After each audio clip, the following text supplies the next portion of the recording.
akan lebih afdol lagi kalau kita ngobrolnya langsung bareng. Langsung aja, beliau. boleh. Ya, langsung saja, inilah dia.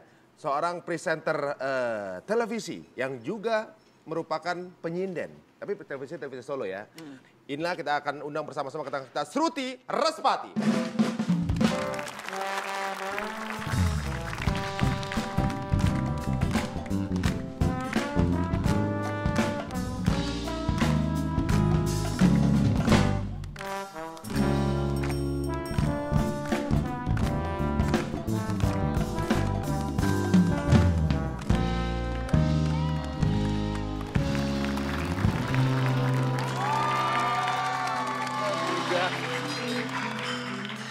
Maaf, kenapa? Jalannya lambat. Iya, soalnya ada Sruti dari Solo.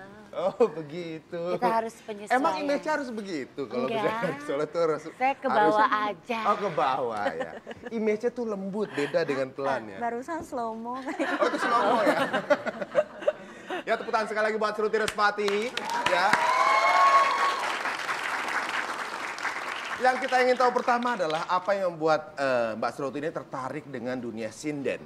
Sekarang ini kan udah jarang nih anak-anak yang tertarik dengan sinden gitu. Saya memang dilahirkan di keluarga yang berdarah seni kental. Jadi ayah saya ini seorang dalang, ibu saya seorang sinden. Nah dari kecil saya dikondisikan dalam atmosfer seni tradisi yang sangat kental. Walaupun saya juga mendengar banyak aliran musik, banyak kesenian dari negara lain, dari daerah lain. Tapi dengan kondisi atau atmosfer tradisional yang sangat kental di keluarga saya tumbuh menjadi seseorang yang sangat kental juga tradisinya. Oh gitu ya. Tapi sebenarnya ada kesukaan juga nggak sih dengar lagu-lagu luar gitu, lagu-lagu modern? Suka, saya sangat suka. Siapa sih contohnya? Mariah Carey. Mariah Carey. Terus Itu Mariah Carey dewe ya kalau namanya. Mariah Carey, Whitney Houston, Michael Jackson. Oh gitu, suka juga ya. Suka, siapa yang nggak suka? Coba kalau gitu nanti kita minta contoh nyanyiin lagu Whitney Houston pakai gaya nyinden, bisa? Bisa. Bisa ya. Tapi sekarang ini juga memiliki aktivitas sebagai pegawai negeri sipil Dinas Kebudayaan dan Pariwisata Kota Surakarta. Itu sejak kapan? Saya keterima jadi PNS, waktu itu nyoba-nyoba ngelamar jadi PNS tahun 2009. 2009. 2009 saya ditempatkan mengajar bahasa Jawa.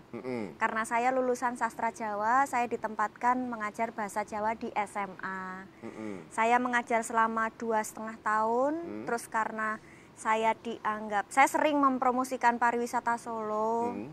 Terus akhirnya saya dipindah di Dinas Kebudayaan dan Pariwisata Kota Surakarta untuk lebih mempromosikan Kota Solo, mempromosikan budaya Jawa, mempromosikan adat kebiasaan Jawa. Oh begitu. Nah biasanya untuk dalam rangka promosi itu kan harus memiliki skup yang lebih ibaratnya lebih luas ya. Luas. Kenapa nggak ada kepikiran untuk pindah ke Jakarta? Belum ya. Jadi saya memang masih cinta dengan Solo. Saya pun juga sangat cinta dengan Jakarta, juga sangat cinta dengan daerah lain di Indonesia. Solo dengan Jakarta emang ada deket kalau soalnya gubernurnya sama. Bukan. Mantan kami. Mantan kami. Enggak, dia bapak kami, mantan bapak kami, tapi masih akan terus menjadi bapak kebanggaan kami, Kota Solo. Dan saya pikir di Solo maupun di Jakarta, dimanapun, asalkan bisa membawa nama Solo atau bisa mempromosikan budaya, kearifan lokal, dalam hal ini Jawa, tidak pernah menjadi masalah. Yang penting masih terus berkarya untuk bisa mempromosikan kebudayaan Solo. Iya, luar biasa sekali komitmennya terhadap kebudayaan Indonesia. Setelah ini kita akan membahas sebenarnya permasalahan apa yang terjadi di Indonesia sampai mungkin ada beberapa pihak yang memban untuk datang ke Indonesia. Apa masalahnya? Jangan kemana-mana, kita akan kembali hanya di Tonight Show.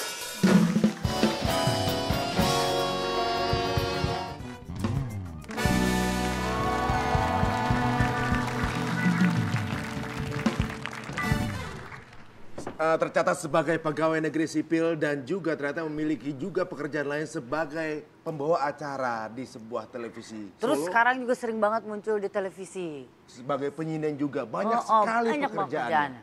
Dan sepertinya tantangan saya di segmen sebelumnya bahwa katanya juga menyukai Michael Jackson, Whitney Houston. Saya tantang sekarang bagaimana menyanyikan lagu Michael Jackson versi sinden. You and I must make a pact. We must bring salvation back. Where there is love, and I'll be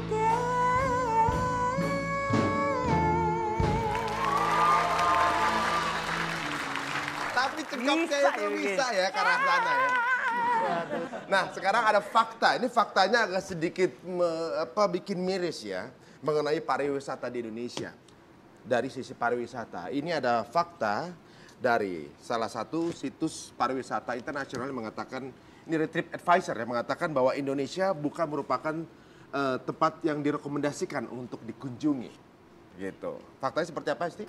Yang pertama yaitu infrastruktur yang bermasalah. Jadi kalau bisa kita lihat objek-objek wisata di Indonesia itu ada banyak banget. Tapi infrastrukturnya agak sedikit bermasalah seperti akses atau jalan menuju ke objek wisata tersebut. Apakah jalanan itu susah dijangkau karena jalanan itu rusak.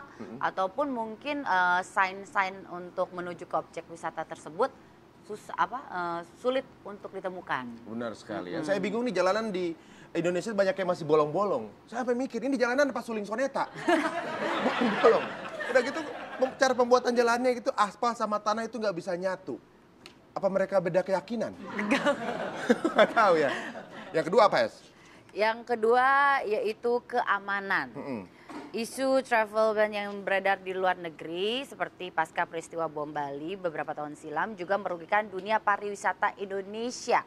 Karena wisatawan mancanegara menjadi takut untuk berkunjung ke Indonesia karena banyaknya isu-isu kurangnya keamanan di negara kita sendiri. Iya, salah satunya mungkin isu-isu bom atau juga isu-isu teroris yang Iya. begitu marak ya sampai-sampai kesebelasan sebesar MU takut untuk tampil di Indonesia dengan isu yang sama. Berikutnya yaitu sampah. Karena isu sampah di Indonesia itu sudah sangat kritis ya. Kemarin juga kita sempat bicara apalagi di Jakarta. Ternyata kalau misalnya tidak bisa ditangani dengan baik, Jakarta bisa menjadi lautan sampah. Ya. Bahkan negara-negara tetangga pun banyak yang mengimpor sampah mereka ke Indonesia untuk menjadikan lahan tempat sampah.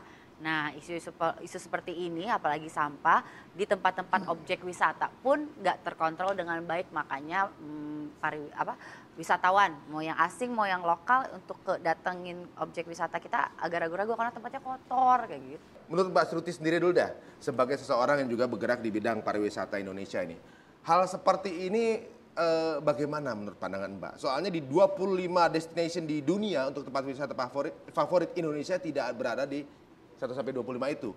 Bahkan Thailand aja yang mungkin kalau dilihat mungkin masih 11-12 Indonesia, mereka berada di peringkat 13. Kenapa bisa begitu tuh Mbak? Menurut saya ini cuma ini termasuk dalam masalah komunikasi batin antara pemerintah, masyarakat dan juga pelaku industri pariwisata.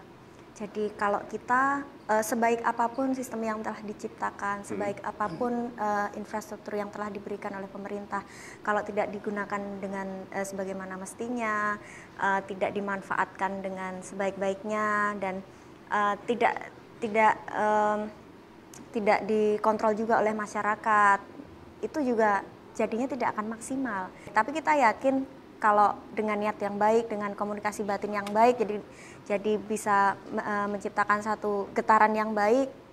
Jadi kita sudah butuh tapi belum bilang pemerintah udah tahu atau pemerintah akan connectivity ya. Iya, ada konektivitas. Jadi Benar. akan bisa saling berkesinambungan. Benar ya. Sebenarnya kalau udah klop semuanya, nggak usah ngomong juga ngerti gitu ya. Iya, jadi ya itu komunikasi batin. Kalau kita ingin baik, itu harus benar-benar dari dalam. Berarti Yang mesti diberesin Kesadaran awalnya itu apa? masing-masing, Kesadaran kesadaran dari sendiri. porsi masing-masing. Kalau kita bisa menempatkan porsi kita masing-masing, apa yang kita lakukan sesuai dengan apa yang seharusnya, saya yakin semuanya bisa berjalan dengan baik. Jangan kita orang biasa berlagak jadi dokter, terus ngobati sendiri, atau masyarakat berlagak jadi tukang sampah yang tahu tempat sampahnya yang paling tepat di mana. Itu sebenarnya pasti akan menjadi baik kalau kita tahu porsi kita di mana, kita jalankan sesuai dengan apa yang menjadi tugas dan kewajiban kita. Ya, semuanya menjalankan posisi masing-masing Ya. yang udah memang tugasnya melakukan dengan maksimal. Jadi sebenarnya itu tidak akan terjadi kalau misalnya, oh bukan tugas gua nih, gua nggak usah, itu malah nggak jadi apa-apa. Nah, kalau untuk Mbak Sruti sendiri, tempat wisata paling favorit di Indonesia apa tuh?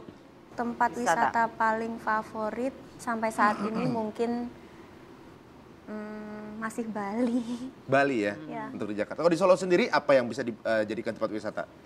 Di Solo banyak sekali, ada Keraton Kasunanan Surakarta, ada Puro Mangkunegaran, ada Wayang Orang Sriwedari, ada banyak sekali cagar-cagar budaya yang bisa dilihat di sana. Ada juga tempat-tempat produksi kerajinan-kerajinan yang menarik, batik, musim batik, terus ada juga banyak wisata kuliner di sana yang sangat menarik.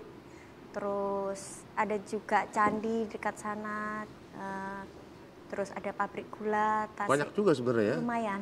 Itu barusan yang disebutkan tadi pasti banyak yang belum tahu. Karena apa? Karena kita masih banyak belum mengetahui dalamnya banyak sekali tempat-tempat indah di Indonesia. Betul sekali. Bener.